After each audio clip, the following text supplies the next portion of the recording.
Hey, it's Marc, and welcome back to Brands Investors Love. Now, if you've never heard of Brands Investors Love podcast, what I do is bring on entrepreneurs or investors, people who have a perspective on building a robust brand that helps you scale your growth, make your life easier, and make yourself more attractive to investors, and get one or two kernels of wisdom from these great people on how to accomplish that. Now, I think I've landed a really, really big fish here. Lloyed Lobo started a community called Traction, over 100,000 members. It's all about fostering the community spirit to make companies better. And so I got a hold of him on LinkedIn saying, hey, I'm a huge fan. I've heard about this. I really like it. He's also started some other companies that I'm going to have him tell us about. But more interesting and very, very to the today point is that he has just written a book called From Grassroots to Greatness. And this really taps into something that is important to brands investors love, how to tap the power of community to create a great company. Lloyd, did I butcher that or how did I do? You got it great. That was perfect. Thanks for the quick intro. That is amazing. Well, we only got 15 minutes, man, because these are entrepreneurs. They're moving at the speed of entrepreneurs. So we gotta be quick with our intros. I wanna hear about Traction. This is insane. How did you grow this thing? So I'll tell you how Traction came about, right? So my co-founder and I started a fintech company called Boast.AI. And what Boast.AI does is it helps innovative companies, it helps innovators get money from the government. Globally, hundreds of billions of dollars are given in funding by governments to support businesses who build new technologies, who improve existing technologies. But it's a broken application process and it takes a long time to get the money. So we Mm-hmm. said, we'll fix it. So when we started the company, I was in San Francisco. My co-founder was in Calgary, of all places. And so I temporarily moved to Calgary. And there's a key lesson there. When you're starting out, you got to start small, right? Focus on a small group of people and show them up. Do things that don't scale. And Mm-hmm. Calgary worked out to be a great test bed for us. But more on that in a bit. So I moved to Calgary, and the first thing we did was started picking up the phone and dialing for dollars. We called manufacturing, we called oil and gas, we called construction, and nobody would talk to us. Think about what Mm-hmm. we're saying. We're two guys in an apartment saying, "Give us your technical R&D data, and we'll get you some money from the government." One, it either sounds scammy, or two, even if it's real, I'm working with my big four accounting firm to do it. Yeah. And our competitors, the big four accounting firms, would laugh at us, saying, "Man, you know you're not going to make any headway anyway."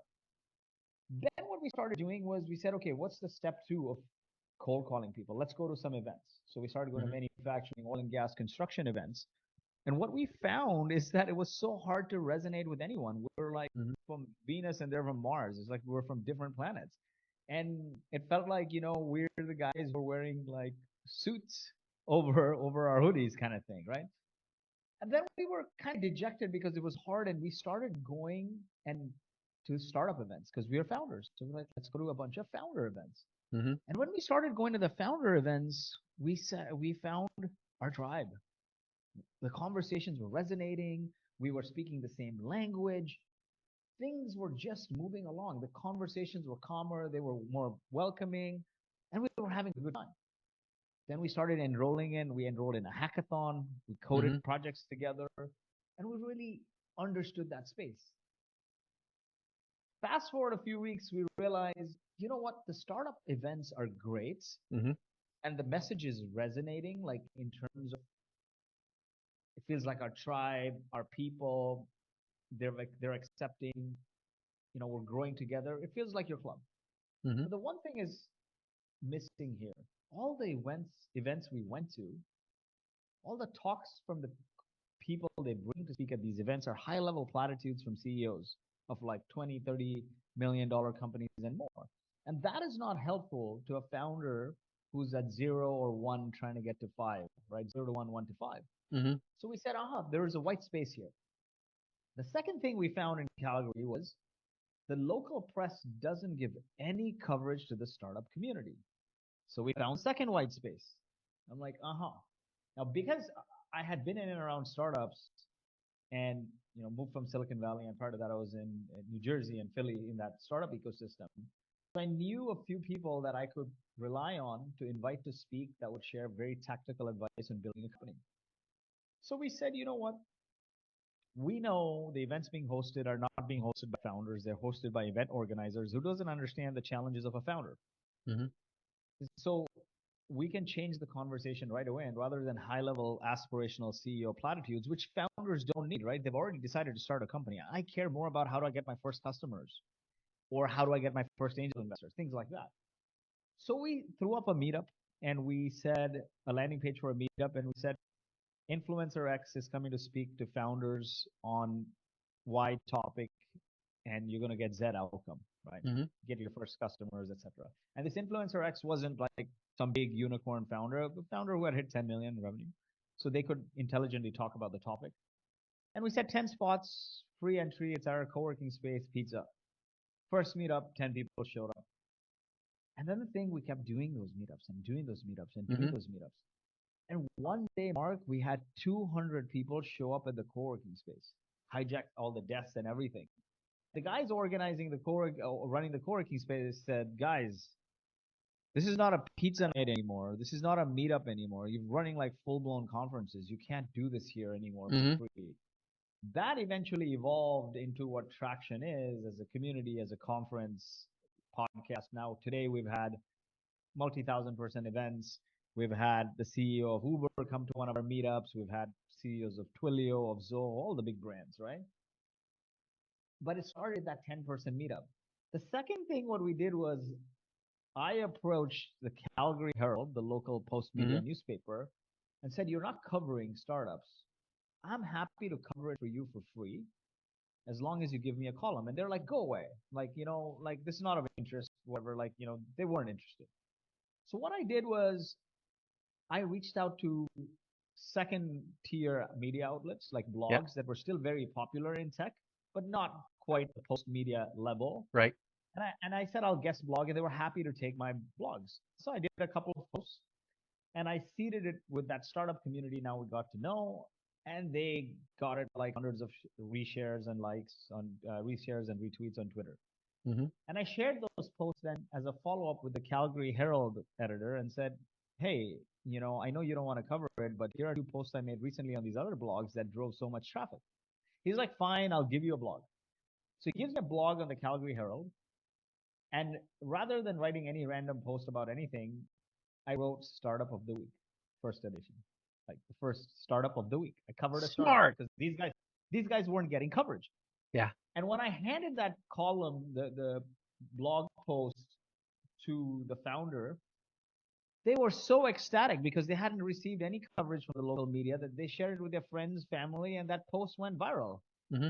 And the Calgary Herald newspaper editor, I think he must have seen the traffic or whatever. He messages me in 2 days and says, listen, if you commit to writing every week, I will make it into a print column.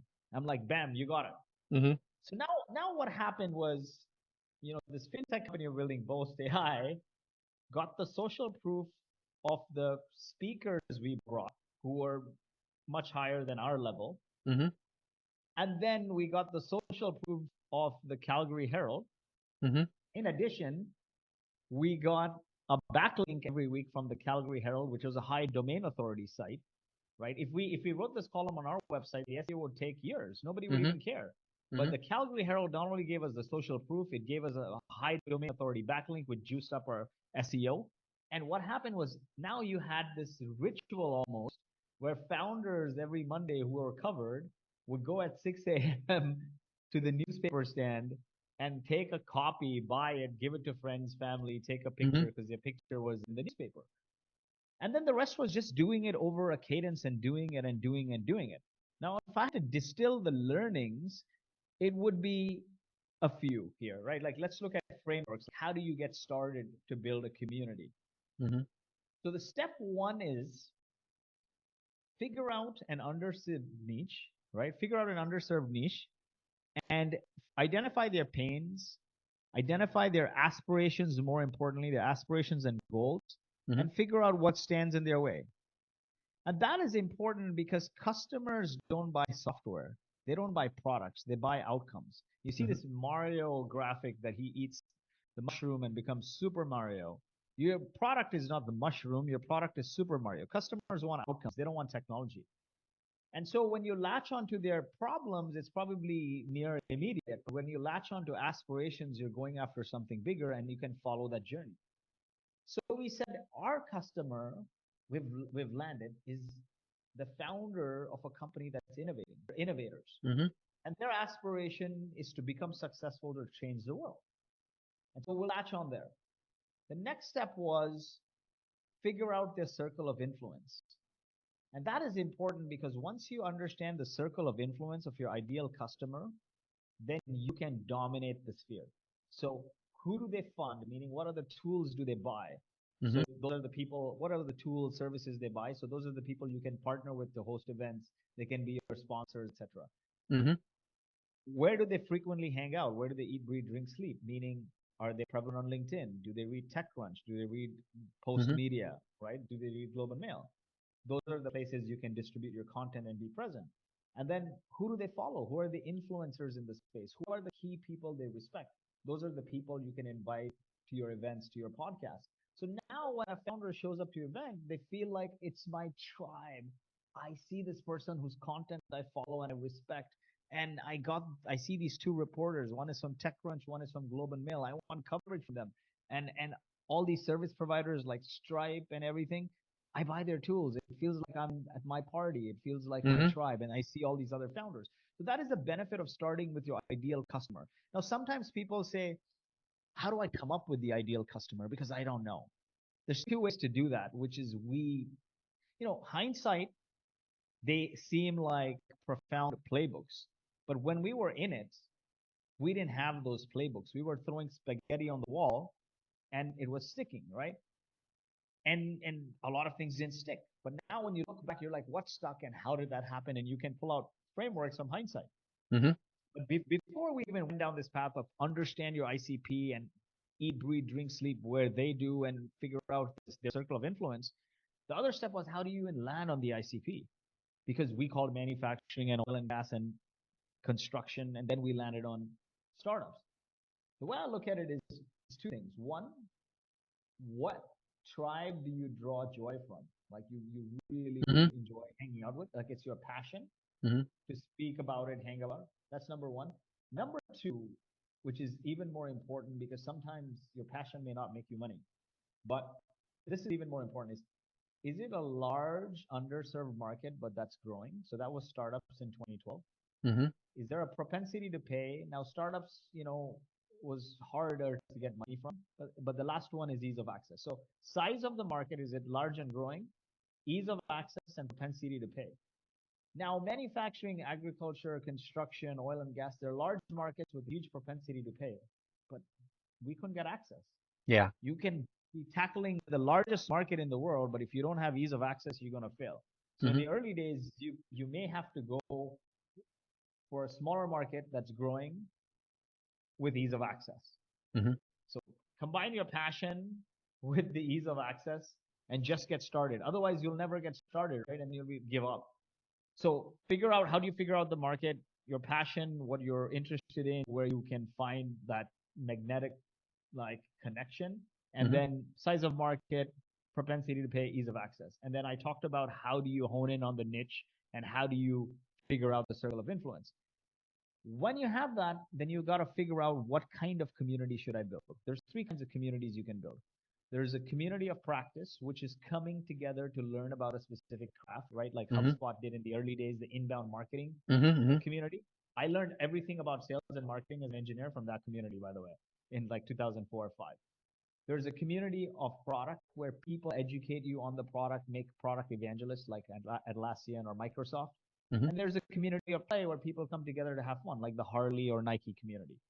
Now, if you're a founder whose product doesn't have product market fit, you can't build a community of product because people will feel they're going to be sold to. Mm-hmm. Nobody wants to buy your product, right? And come to an event where they're going to be sold to. So you would want to build a community of practice which is focused on an aspiration that's beyond your product or service. So that's what Boast did. when we started, we didn't really have any customers. So our product gave innovators funding from the government. Why did innovators, what was the aspiration behind getting funding? To grow their business, to create a larger impact, to change the world. So our community became traction. It became Mm-hmm. a community of practice, educating them on how to innovate better and to grow their innovations. So that's why we landed on community of practice. Now you may be with like hundreds of customers and then you build a community of product, right? That's up to you. Now, once you've nailed that down, it's time to start creating an audience. Now, I'll pause for a second and tell you this. As I talked to maybe 1,000 or so people and researched so many brands, looked at every single traction interview I did in the last 7 years and the content, I found that every obscure idea that eventually became a global, worldwide phenomenon, from Christ to CrossFit, every obscure idea that eventually became a global phenomena had four things in common, four steps in common. Mm-hmm. People listen to you, you have an audience. You bring that audience together to interact with one another, it becomes a community. When the community comes together to create impact towards a bigger cause, much bigger than the purpose of your product or service, a greater purpose, Mm-hmm. it becomes a movement. And when the movement has unwavering faith in its purpose through sustained rituals over time, it becomes a cult or a religion. And you follow the path of all these global iconic brands, that's exactly where it went from: audience, community, movement, religion. You know what I And so love that about was you know what I love about this is that this is all doable stuff. I think if anything, what I've pulled from your explanation up to this point is that this is within the reach of anyone. 100%. And it's more about turning it into a habit than it is being brilliant, because chances are you're not going to be brilliant. But if you do it and you invite people in and you say, you know what, I've got this idea, or I'm doing this thing trying to solve this problem. What do you think? What are you doing? Let's share our notes. Let's find some people. Let's get some feedback and do it again and again and again. You had 10 people attending your first meetup. You eventually had a few hundred, then you had 100,000 people, and in traction, but it started with 10. So it's something where you go, everybody can do this if you stick with it. And I think that's where you touched on this. It's important to have passion, because passion, even when you hit the bumps and you go 10 people, you're still passionate about it. And even if you only have 10 people, you can talk all night because you're all into it, you When know? passion meets profession, you become Michael Jackson, right? Yeah. You go the extra mile. And so that's what I'm saying. Like, so it started with 10, hundreds of people came to the meetup. Then our conferences were 1,000-person conferences. Mhm. Then during the pandemic, we had to shut down a conference, cancel it. We took it all online, and rather than doing a 2-day virtual summit, and this is another lesson, which is you promote for months a virtual summit and you get thousands of people attend, and and then it's a lull after. Rather than doing a 2-day big virtual summit, we reached out to all our confirmed speakers and said, why don't you just do a live Ask Me Anything session, a live interactive webinar with our audience Mhm. every week? And because of the conference was canceled, we had now 2 live webinars a week scheduled for a whole year because we Mhm. just moved those speakers. And now what it did was, I think like doing a virtual summit once a year, a big one, is like trying to kill the golden goose. Rather than that, just lay the egg every freaking day. Like, Mhm. because what happens is when people see you over and over again, it follows this pattern, right? Visibility, credibility, and then profitability, right? Mhm. You're credible with one source. Like, why do you need the social proof of 54 speakers if you can get every Tuesday, Thursday, 2 social proofs for an hour? And people are Mhm. more engaged. When I tune in for a half an hour, 45 minutes, an hour, I watch a talk and I'm typing questions. I'm allowed to come on stage and ask questions. That's great. And I go about my day. I can't sit through two full days of content. So that worked out. And I think with the start of the pandemic, we had like a 35,000 subscribers. As we finished 2020, 2021, we exceeded 100,000 subscribers in that community because a function of people repeatability. And so I Right. learned over time, Mark, that three things you need to build success in anything. One is your ability to communicate. Two is your ability to create. And three is your ability to be consistent. Hmm. Communication plus creation plus consistency. Now, you can be the best communicator on the planet and you can create really well, be super talented, but if you're not consistent, you'll get nowhere. If we stopped when we were getting 10 people a couple of times, we wouldn't be here, right? If we stopped doing those live webinars when the pandemic hit and were dejected and said, oh, not many people are showing up, and stopped, the compound interest on doing them 2 a week for 2 years wouldn't have been like 100 plus thousand subscribers, right? Hmm. Everything that's an overnight success is nothing but compound interest on consistency. So doing it over and over again is the key. Now, there's also because we're you've made so many good points. People who are listening to this are probably scribbling at home, typing this all in like crazy. You've made so many good points, but there's one more that I'd like to touch on before we wrap. There's also reflection because I think, speaking from my own experience, I've done things in the past before and I've been consistent. I stuck with them and I keep doing them. And people say, why are you doing them? I said, because I enjoy doing them. But there's also got to be a sense of reflection where you go, is this getting me down that road?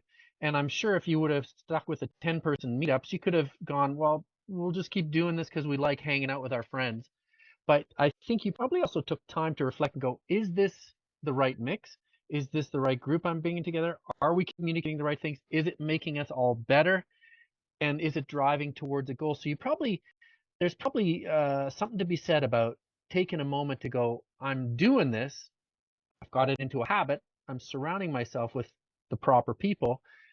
Is it going in the right direction? Did that cross your mind or did you just keep doing it? Definitely, right? Because one of the key things is growth. You watch the growth. Hmm. Are more people showing up? Are they inviting their friends? Are they staying? Are they paying? That's a very key thing.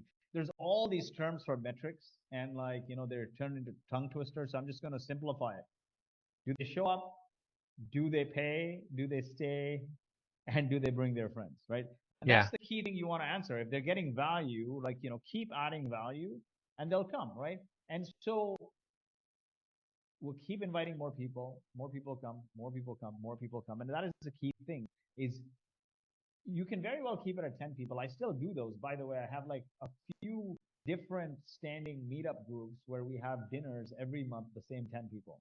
And we Hmm. do that like rotated with two or three groups. I love those, right? That's the closest tribe, like one plus from family. But when you're building a community, you got to understand like, hey, do I want a closed community of a select few people or do I want to grow this thing? It all depends on how you want to run it. Maybe Hmm. it's a member driven community and members want to keep it very selective and niche and not let any other people and there's a big initiation process. So be it. That's it. Right. And then Hmm. growth is not the lever there. And then the lever there is word of mouth. The lever there is brand. The lever Hmm. there is exclusiveness, eliteness. The lever Hmm. there is retention. There are other levers there. But if Hmm. the lever is you want to grow the community and build the biggest community, then one of the things is are people loving it? Are they bringing their friends? Are they staying? Right? Are Are they more paying? people coming? Yeah. Are they paying? Are more people coming? Exactly. And so I think the reflection always is, did you add enough value that people would invite more people? I want to finish.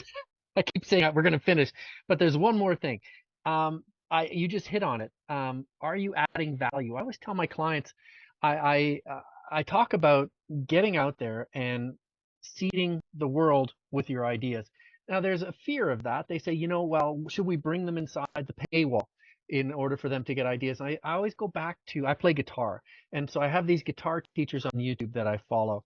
I've never given any of them a nickel, but they do amazing professional guitar lessons. And the guitar lesson they teach, 15 minutes long, 20 minutes long, it isn't like I'm going to teach you 3/4 of the song, and then in order to get the last 1/4, you got to pay. No, they're like, I'm going to give you this value because I love teaching guitar.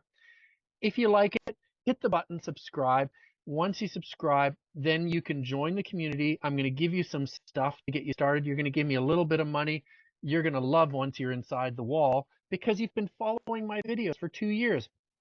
But I think a lot of people think that if they're doing stuff out there with their passion, throwing it out, doing a meetup for free, that they've got to bring people to a certain point and then say, okay, now you got to come inside the paywall. And I think there's something to be said for giving for the spirit of giving. I And if you do that with an authentic spirit, they're going to come anyway because they're going to feel you're such a good guy. They're going to come in.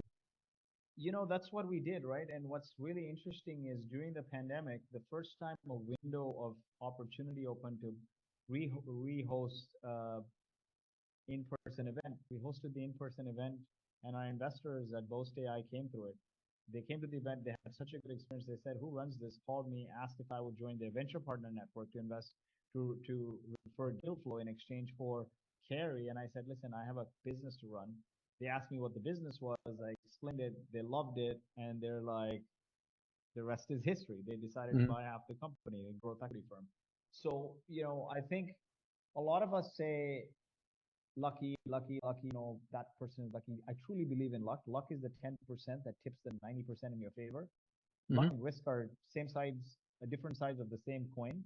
The only thing with people who get lucky is they keep flipping that coin, which is consistency. They keep doing it and doing it. If you don't leave the house to buy a lottery ticket, you'll never get lucky. Mm-hmm. If you don't put yourself out there, you never get lucky. And what I look at the community as is, they say your network is your net worth. I like a better saying is your community is your currency, right? If you keep building that community, you won't become a commodity. Like Harley Davidson, right? You understand went almost bankrupt in the 80s Mm-hmm. when the Japanese manufacturers commoditized electronics and started building these bikes. And Harley's leadership rebuilt the company on the ethos of community. Community wasn't a marketing strategy. Community was a company strategy. Mm-hmm. Leaders went out and started writer clubs. Employees became writers. Writers became employees. They started barreling down on weekends, bringing people together. Eventually, created the Save Harley campaign, and then save people from breast cancer and autism. And today, it's a movement, right? People tattoo Harley. It's an iconic brand. Yeah. You can't say anything better than that. That I'm gonna take that one to the bank. The Harley Davidson example I love, and the whole idea that community is your currency. We could have that repeated 3 times. Community is your currency, and I think that that is such an important lesson that so many people bypass because we're so used to dealing with the latest technology that's going to make us rich overnight, and so we march right past the obvious thing, which is all the people who could believe in you. You're walking right past them. You're just, that spirit of giving and togetherness and shared purpose is so important. What's really interesting is I gave Harley's example, which was, almost faced bankruptcy when the electronics got monetized. Hmm. But then came the internet, right? There was the .com companies. We don't say .com anymore. Then came the cloud. We don't say cloud company anymore. Then came mobile. We don't say, or rather came social. We don't say social company anymore. And then came mobile. We don't say mobile company anymore. And now there's this whole AI craze. And I want to bring this message out as someone who built Boast.AI, helped build Boast.AI, which is a successful AI driven company, that we built this company not with AI, but with the power of people. If the people and the community didn't exist, we wouldn't get early customers. We wouldn't get partners who would refer us business, the social proof. Some of our biggest customers have come from that, and even our investors. And so that's why I say yesterday's innovation is always tomorrow's commodity.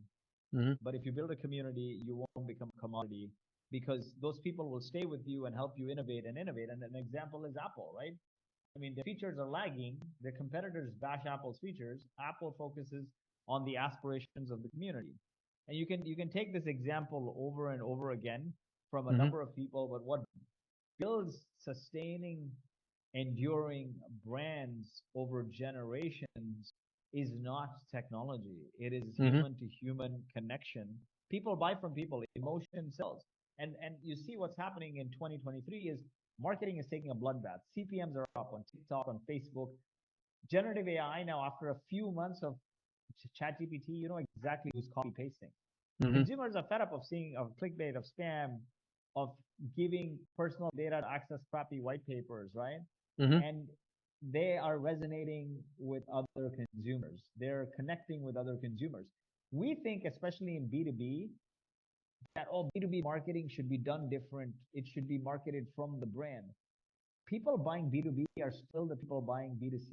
They're Mm-hmm. human. We're not B2B or B2C. We're human to human. And when people are scrolling on their personal feeds on TikTok, which the line is great now completely, when they're consuming content in general in their personal time, they're consuming more content from people. Brand driven content consumption is going down. Mm-hmm. People driven content consumption is going up. And so if you're a B2B brand and you don't encourage your people to build personal brands and build communities around your company, around the purpose, the greater purpose of the company, build their own thought leaderships, eventually you're going to pay for others to do that, right? If you don't Yeah. build your own micro influencers, because micro influencers, the fastest growing creator category, if you don't invest in creating your own micro influencers and give them the autonomy, you're going to eventually be paying for others. And a good example of this is Atlassian, right? $40 billion company. I was having a chat with their CRO and he said last year their community self-organized 5,000 events. To organize 5,000 events, Atlassian would have to have a mammoth team. Their community self-organized. So to be able to have the love, which took 20 years, by the way, for them to do, Mm-hmm. where people self-organize 5,000 events, which touches 500,000 people, you gotta, one, have a great purpose that people love. Two, you need to be able to give your fans the autonomy and the soapbox and make them feel special so they want to do this, right? Mm-hmm. And not try to control it. If you try to control it, they wither away. Yeah. And so you got to think about that. A lot of brands are like, poo-pooing on their employees building personal brands on social media. They say things like, oh, they're self-promoter. By them building their personal brand when they're working at your company and building thought leadership around your company, they're actually driving traffic and social proof for your company. But these people Yeah. don't get it, and Well, then it'll be too late. that's old school ad thinking, right? I mean, that's the world I came from, which is you control everything down to every angle, every light, every action, every word. And I mean, it was heresy to unleash and let other people sort of take your brand and run with it. You just never did that. But Lloyd, that's all the time we got today. And it was like an embarrassment of riches, the stuff that you shared. And I can't wait to share this podcast with people because it's something I harp on again and again and again. If you have a strong community, disciples, people who believe in you, people who share, people who keep you improving, that is one of the best things that a brand could have. That's how you create a brand that investors love, because that's what investors, like everybody else, wants to I see in a brand. definitely. I want to close out with one really key thing, Hmm. which people don't realize. When we started building the community in 2012, we didn't have the liberty of platforms out there. Now that's a blessing and a curse, right? I Hmm. mean, LinkedIn wasn't a big prevalent channel for B2B content creation, right? They were mostly blogs. And what that enabled us to do, which was a blessing, was create meetups and create content online that people would sign up to, webinars, Hmm. meetups. And by signing up, they would give us their email address, and then we would, build that newsletter subscription and build that relationship. What's happening right now is people build audiences on social platforms like LinkedIn and YouTube, and all of that is great. But if you don't have that email address, you don't own that audience. Hmm. So yes, you have an audience, but it's going to be very hard to turn that audience into a community if you don't have their email address. And what happens when like Facebook or other social platforms, as soon as they're at a critical mass, they stop showing your content to your followers as much, and they start showing your followers sponsored content and other people content because they need to monetize. Hmm. And then your followers start seeing less and less of your content, Hmm. and now you don't own your audience. So it's very, very important to own your audience. And for all those people who are building followers on LinkedIn and Instagram and TikTok, it's great what you guys are doing. Obviously, you guys are experts in that.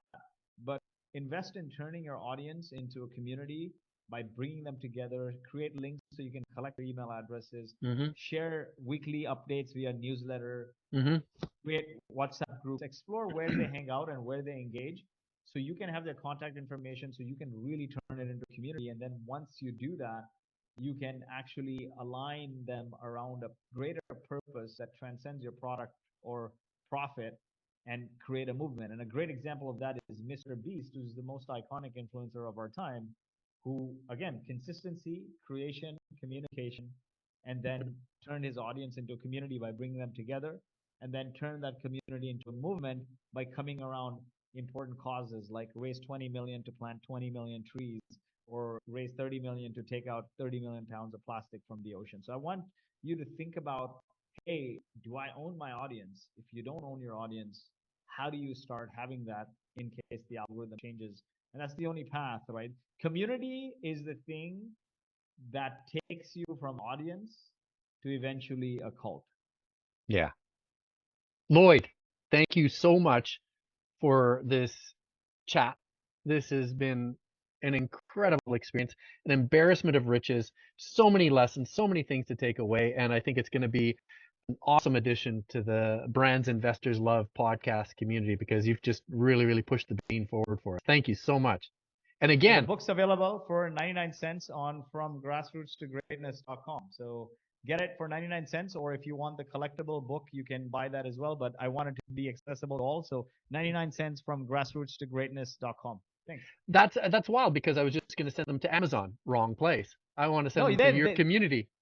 Yeah, no, I don't have anything other than the books right now, and we'll launch the community newsletter there later because I didn't want them to divert. But yeah, go to Amazon and search for from grassroots to greatness.com. Yeah, no, but I love the idea. You're bringing them in to, hey, you like the book? Here's some more stuff. Here's some more stuff. Here's some more stuff. You can't do that if you sell it on Amazon. Definitely. I'm going to have bonus content on /bonus on the website. And so you subscribe and you'll get a Notion doc with all the templates and everything else. You rock. So, thank you so much for taking the time. Thank you, Marc. Take care. Take care.